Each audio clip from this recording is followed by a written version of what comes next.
everybody. Welcome to Daylight Saving. Daylight Saving. God help us. 2023.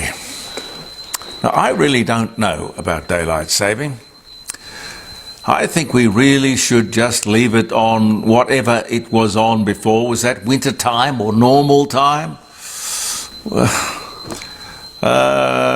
Pete, I don't know how you feel, but I reckon when you get to our age, you don't want to give an hour away. That doesn't make any sense. By the way, Pete has a microphone now, so when I speak to Pete behind the camera, Peter Clayton behind the camera, I'm Jeremy Cordeaux. Welcome to the garage, the court of public opinion. Monday public holiday. I don't know what it is. I don't know either. Labor Day? I don't know.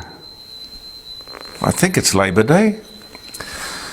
I don't know. I used to labour every day. I don't know about you. But there you go. So Pete can use his microphone and you'll be able to hear him instead of a distant voice in the back. And Pete, look, it's on my arm. The fly is The back. fly, yeah, okay. I mean, this is sort of almost a continuing a continuing joke. But I just can't bring myself to kill it. I'm sorry, I just can't. And I thank the gentleman who dropped off the signs and the 2 T-shirts, one for me and one for Pete. And I won't mention your name because I just don't know how anonymous you want to be. I understand people. I mean, I don't mind. I mean, I got to tell you, this is the first time in my life I have ever put a slogan or message T-shirt on my body. I feel so strongly about it. Just before we get into the show, a couple of things that were wired to me. The Prime Minister has warned of catastrophic outcomes if the no vote gets up in the referendum. Catastrophic? God help us. Clive Palmer pledges $2 million as a personal campaign for the no vote. Shadow Defence Minister Andrew Hastie says he thinks that Western Australia is heading for a strong no vote in the voice referendum. I think that's probably pretty right. I think the whole country is, frankly, but we need it to be about 70-30 in favour of no to make sure this thing is dead, buried and cremated. Otherwise it will probably lift its ugly head somewhere else down the track or in some other form. They're not going to give up, you know. They're not going to give up. New Voice TV campaign ad sparks brutal history lesson after claiming Australians haven't listened to Aboriginal people for 250 years? What? Yes campaign ad under fire. A Yes campaign advertisement that claims Indigenous Australians have not been listened to for 250 years, say the critics, is an insult.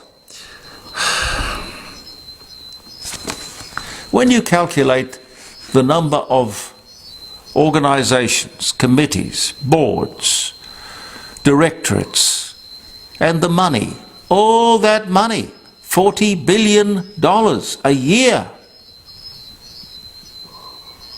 we have not been listening?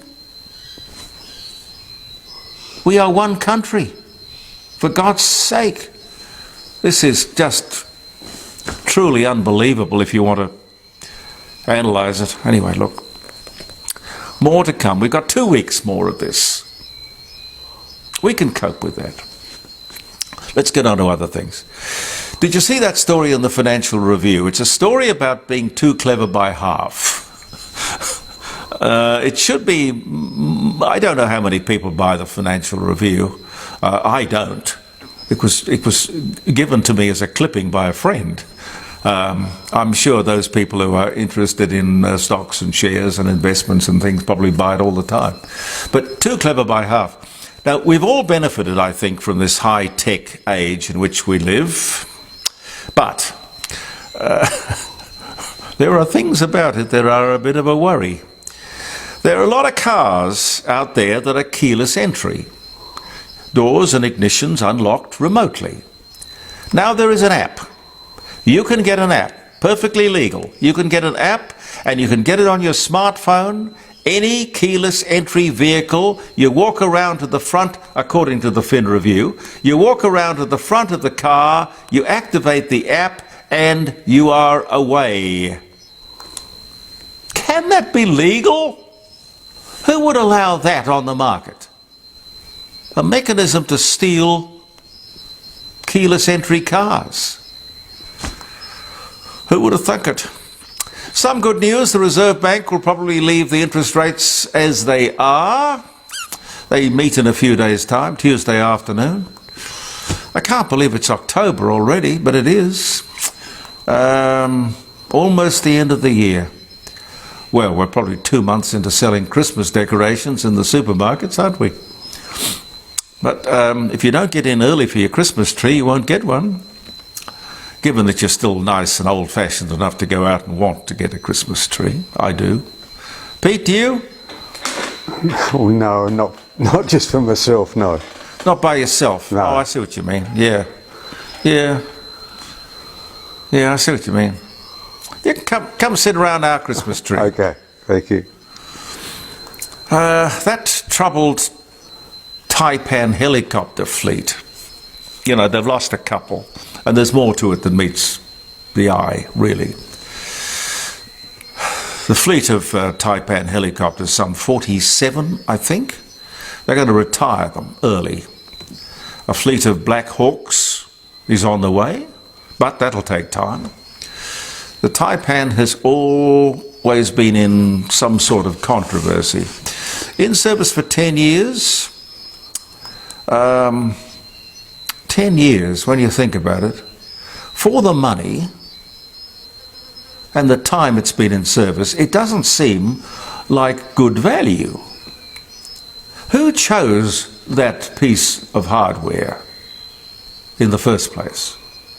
Does anyone ever ask these questions? I gather it's been an ongoing disappointment. The aeroplane, the Taipan. Anyone lose his job? Perhaps it's the same person who chose the Sea Sprite. You remember the Sea Sprite helicopters? Another very expensive disaster. But one which apparently came and went without any consequences for the people who chose it. Of course, it's a multi-billion-dollar business, which must... I better not go too far into my speculation, but I would assume that there are people who watch for things like corruption. The Royal Commission into Disability.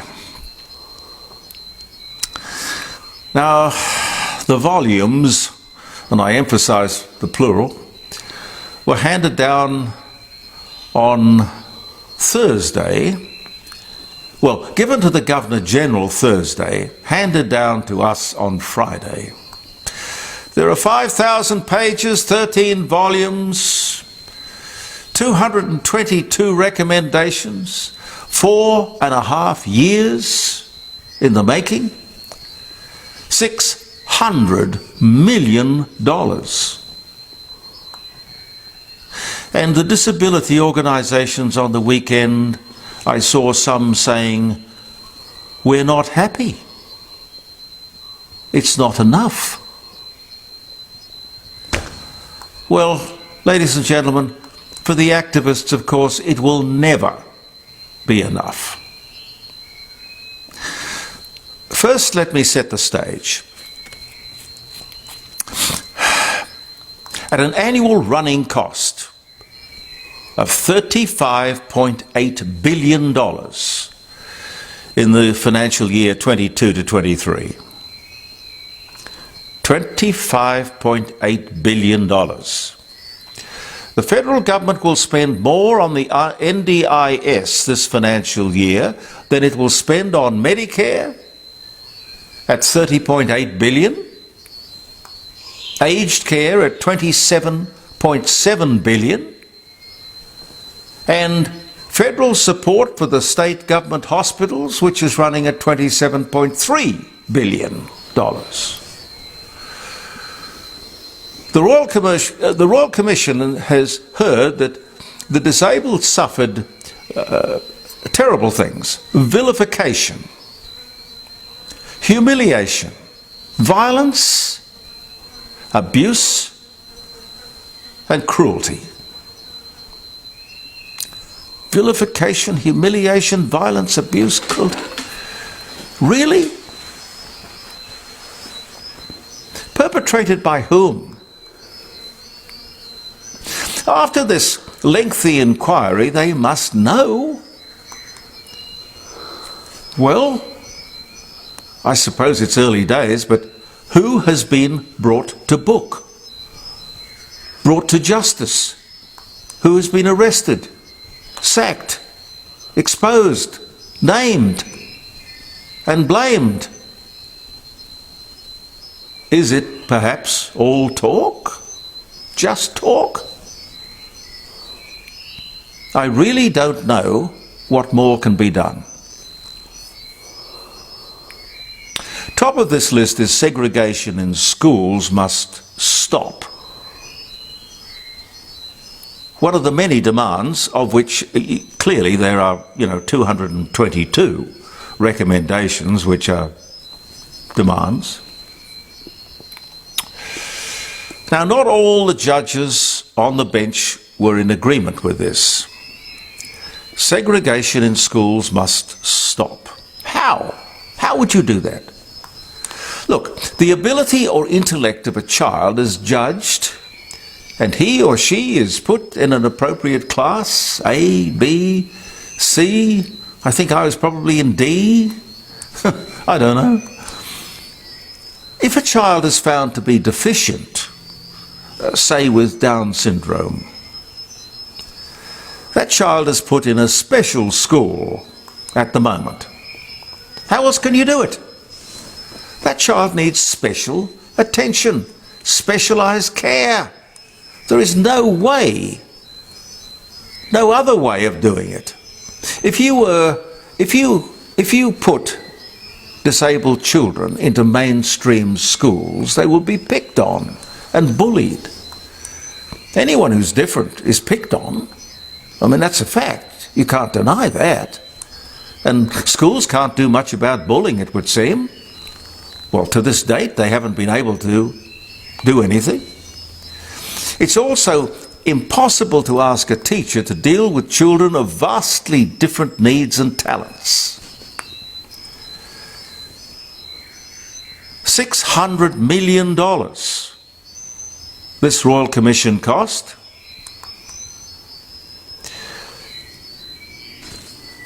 Whole list of things. The next thing I think on the list was sheltered workshops. They don't want sheltered workshops.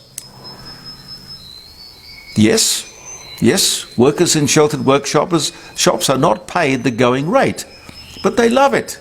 I remember at 5DN we had people who would ring in occasionally from a sheltered workshop and have a nice chat. They have self-respect, purpose, a small income. They have dignity. Dignity. You want to take this away?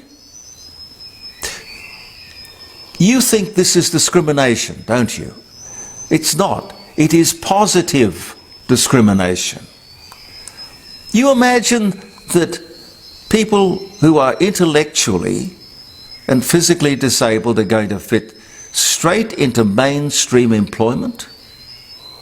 Do you? They won't. Do you care? In pursuit of the perfect, you are going to destroy the good. That's all I can see at the moment. Classic. And this usually between the disability pension, now running at something like 700,000 people on it, 700,000 people, and the NDIS, with about the same number of people, by the way, And I'm not even going to try to talk to you about the rorting and the corruption.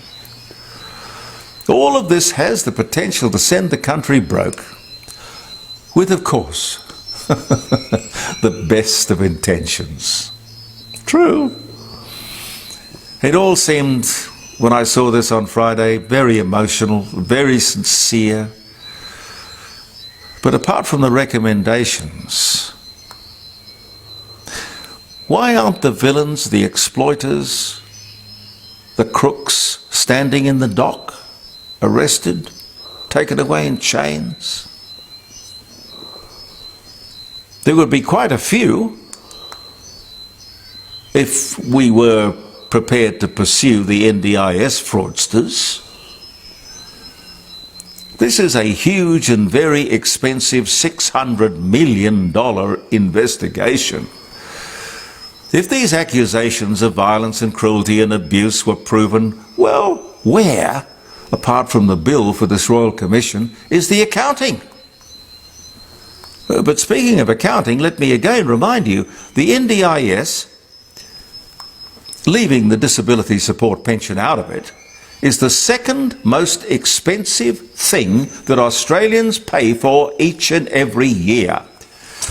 That's $35.8 billion in the last financial year. More than Medicare, more than aged care, and more than the federal government puts in for state hospitals. Just beaten by the expense of, guess what? Aboriginal affairs. $39.5 billion.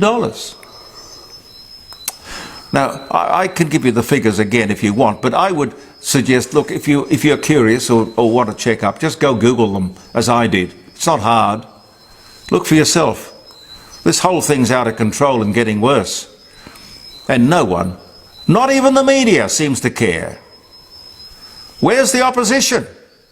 The Minister, Bill Shorten, says publicly the NDIS has been infiltrated by organised crime at a cost of $35.8 billion. That, ladies and gentlemen, is what needs a Royal Commission. Absolutely. And by the way, a bit of a shock to me. Have I got time?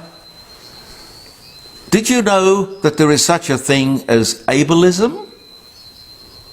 Pete, have you ever heard of ableism? No. Ableism. Ableism. I love it.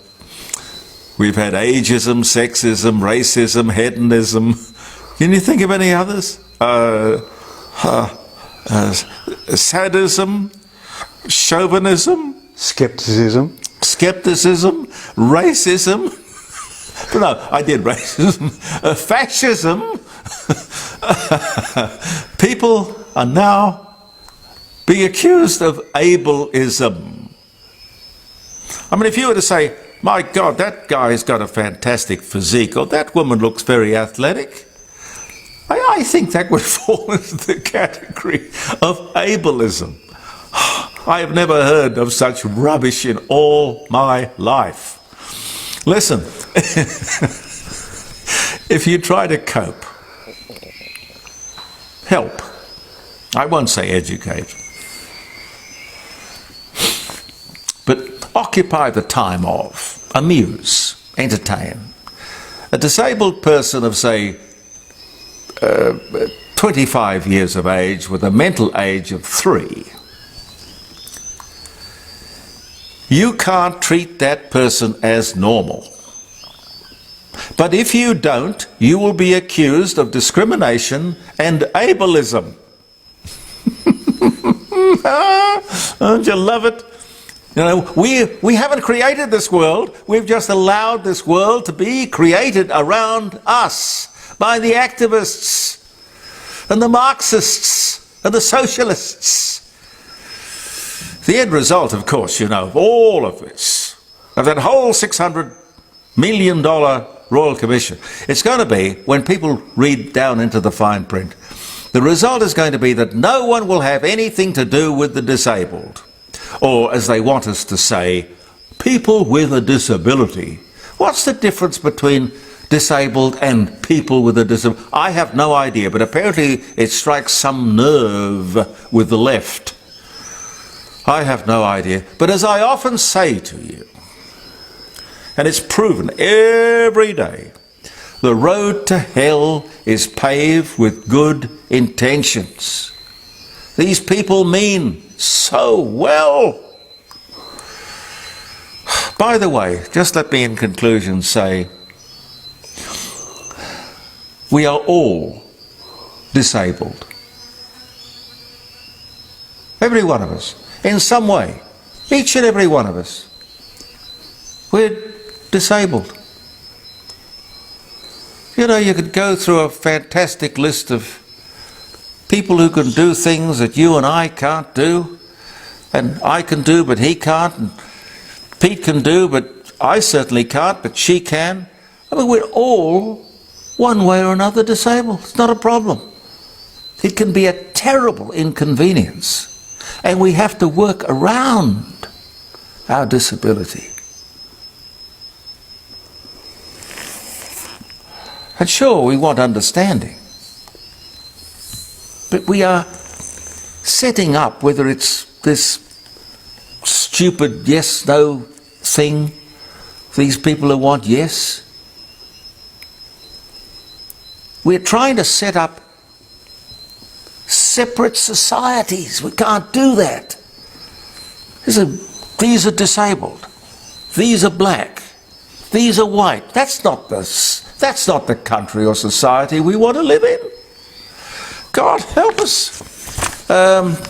Let me do a few little dates here, if we've got the time. How's the battery doing, Pete? Yeah, it's fine. All right.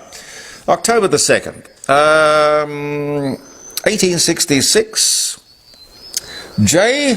Osterholt patents, oh, that's interesting, the tin can with the key opener. Camp pie. I used to like camp pie. I don't know what was wrong with it. We used to live on it as kids. It was good tucker. 1965, Darren Cale, Australian tennis player, coach, very talented guy. I don't know where he is now. Born Adelaide this day in 1965. Nicholas Joseph Cugnot, French inventor who designed and built the first automobile. I have never heard his name before. He dies at the age of 79 on this day in 1804. How the hell would you be making cars back in the late 1700s? The French inventor who designed and built the first automobile. I must have a further look at that. Interesting. 1910, the first two aircraft collision. It occurred in Milan in Italy, 1910 on this day. There wouldn't have been too many of them up there back in 1910. How the hell would you hit each other? That's bizarre. 1945, Don McLean was born. American singer and songwriter, American Pie, Vincent, born in New York, 1945. Good year.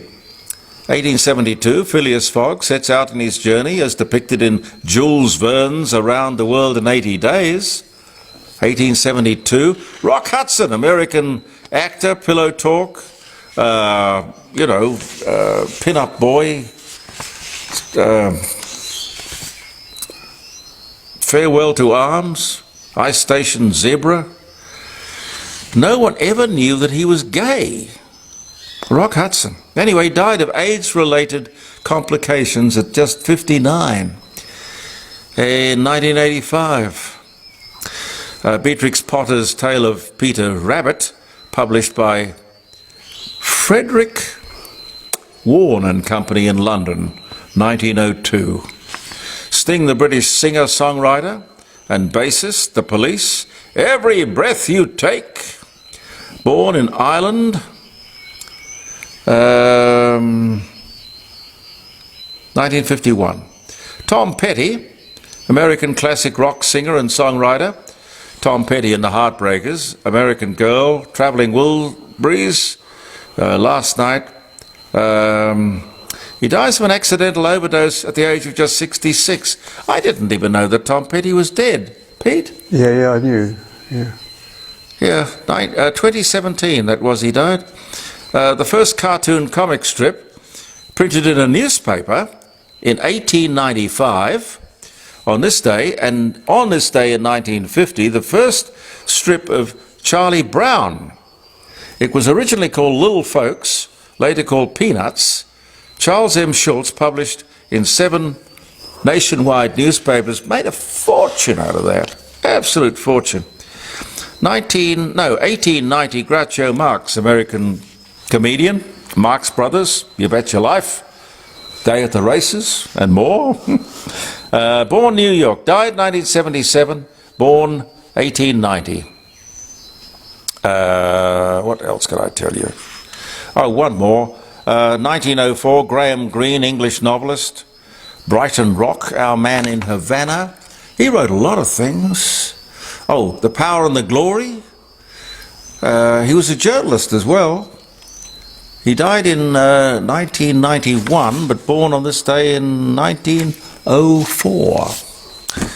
Have a wonderful day, holiday, if it's a holiday where you are. I'm not sure, with daylight saving and holidays in one state but not the other. But we'll be back tomorrow with more stuff. Thank you very much for being with us on Facebook and as an iPod. Podcast. I'll get the hang of it. I'll probably get the hang of it just as it all goes out of fashion. Never mind. I'm Jeremy Cordo. Peter Clayton's behind the camera. Believe in yourself. And goodbye for now.